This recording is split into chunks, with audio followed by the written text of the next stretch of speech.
Alrighty, welcome to another edition of the 8K Option Trader. This thing's a little bit different this week. I still haven't resolved the audio issue. I've been working. I've tried 50 different things. Excuse me. But I haven't figured it out. If somebody, I use Cam Studio, if somebody's got a clue, let me know, and I'll try to get the darn thing fixed. So I'm going to break this up into 2, 4, 5 minute video segments. And we'll see where we're at, okay? I think that'll help it out a lot.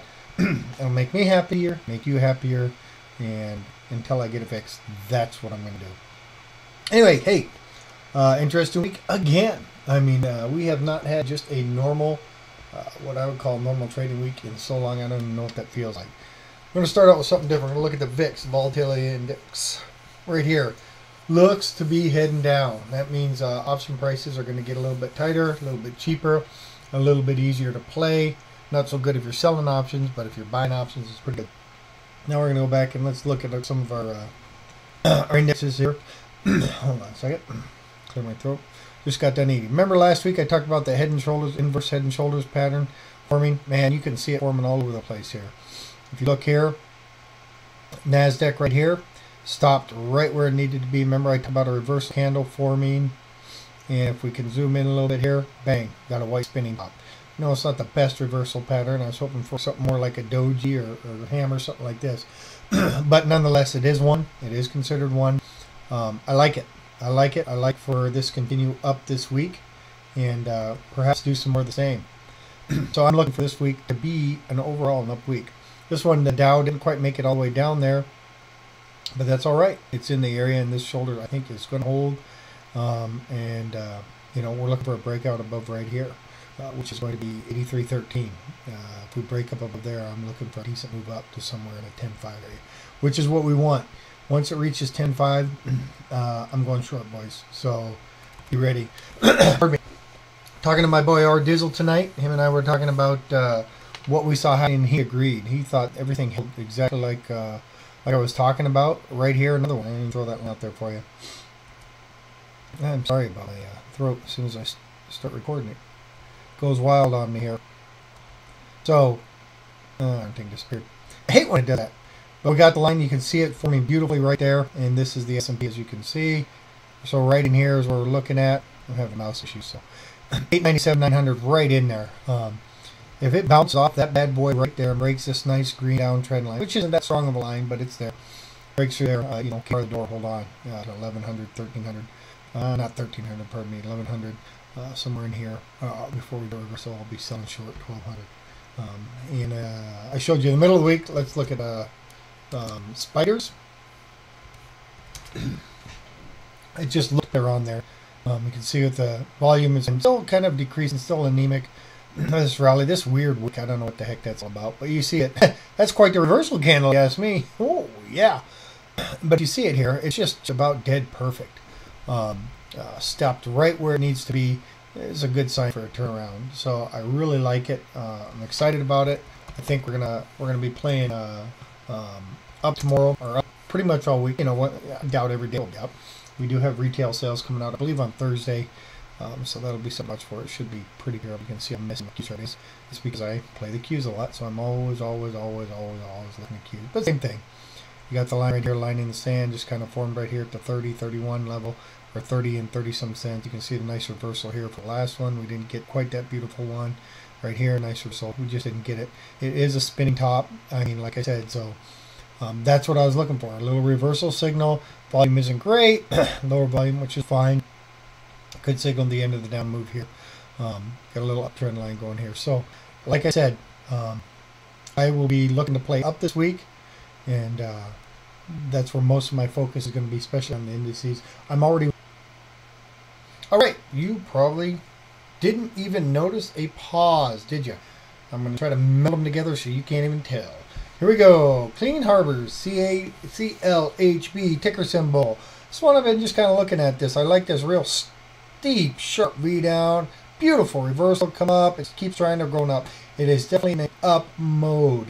Every time it hits a little fib area, we see a little resistance, which is fine, which is where we're at now. I think it's going to hit this uptrend line, and I think it's going up. It is going to retest this 200 moving average at least once, and it may break this darn thing. We will see. This 200 moving average is right about 67. So we're looking for up to 67. I would feel comfortable playing this bad boy up to 67.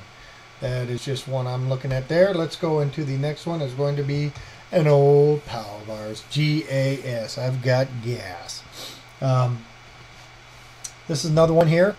It could, and it looks like, if you look back in October, where it came around this 200 moving average, I actually broke it and closed beneath it, but came back on it and has been just hitting it. What I like about this is, you say it with me, there's a fib line on the 200. I love when there's a fib line on the 200. It makes it strong. For some reason, I don't know why, I just play it. We got a fib line on the 200. I'm thinking it's going to bounce. Looks like it already has started off of this thing and back up. Again, we're going to see another resistance right here at 43.80, somewhere in here. Could break above that, but a nice little up move. Nothing huge, but definitely something that we could play, something we could watch for. Another old friend of ours. I got to get my fingers on the right keys. JPM. This is that classic megaphone we've been watching for weeks and weeks and weeks now. Something happened. It has made it rally up. Looks like it's on its own move here. We should be in that download. And I think eventually long term we will be, and we'll be heading down. However, we got a real nice red hangman reversal on an uptrend line, on a fib line, heading on up. We'll see if it can break through this 40 line right here. If it breaks through this 40, we might head on up for a nice off rise. I think it is going to be short term up. I don't know if it'll be long term up, but it's just something to keep an eye on, and I bring it up just because it's one we've been watching for a while and that we've really liked. So then we got here Amgen, AMGN. You can see right now we got a downtrend. We've got the fib fan going on here. Amgen sitting on the fib fan line. It's on support. I'm looking for this thing to bounce back up and test 60. So that's what I'd be looking for. We got a gap right here. That's my phone. Got a gap there. I'm going to go ahead and pause this. Hold on a second. All right, sorry about that. You probably didn't even notice I was gone. So where were we? I don't remember. Ambience on it. I just want to show this because I don't get to use a fib fan too much, but I just like the way this one's setting up on it. I like this fan lined up with this gap, came down, lined up with another gap, and it's over here, lined up with another gap, and now sitting here. Should offer a little bit of support. I mean, I wouldn't bet the farm on this or anything, but it's just one that I just kind of liked, and so I threw it out here. Now we're going back to another old buddy of mine. I love the way this stock moves. This is Cree, C-R-E-E. Just looking at it, I just like the way it moves. I'm thinking it's going back down. I don't see any reason for it not to test the 1750 line there. Looks like it tried to rally right in here and bonked its head 5 times and said, no, ain't gonna make it. Dropping down, so that's what I'm seeing. The histogram's turning, things are turning back down. The stock RSI tried to rally in and making its turn. So I'm looking for that one maybe to go down there. So that's one to watch. Oops, and I'm spelling wrong. Couple more. Hang in there. Could be the one you need. And this is Cisco right here. Cisco, I'm just showing this because this is one I talked about last week, maybe having a rally. We had a good day, here. Nothing fancy, but I noticed after a while it kept hitting its head on something. And what we've got going on here is a down channel, and it keeps hitting its head on it, So it just ain't breaking out. So I really thought it would. I thought it would break out, and I thought we'd see it move up here, low by this, and maybe hit up this 200 MA, but didn't. So I'm going bullish on it. Less of the last rally. Look at the paltry volume. So I'm bearish. I'm going bearish. So I'm thinking back on down. Let's ease on down. He's on down the road on that bad boy there. So, and finally one more. Let's do another tech stock. What heaven? I don't think I've ever done this one on the blogs. INTC, Intel. Everybody, I'm sure knows that one. Why am I showing this? It's kind of holding on this baseline here. Boom, boom, boom, boom. Did break through it. We'll close beneath it 1 time, 2 times, and then it's rallied. So we've got a downward gap here we're going to have to fill. I think it will hold. I think it will bounce off of here. Why? I don't know. It just looks like it. I mean, the stock RSI is turning down. It looks negative. It looks bearish. This line just seems to offer some decent support. So I'm thinking we make 1750 again. If not, if we do break it, Katie bar the door.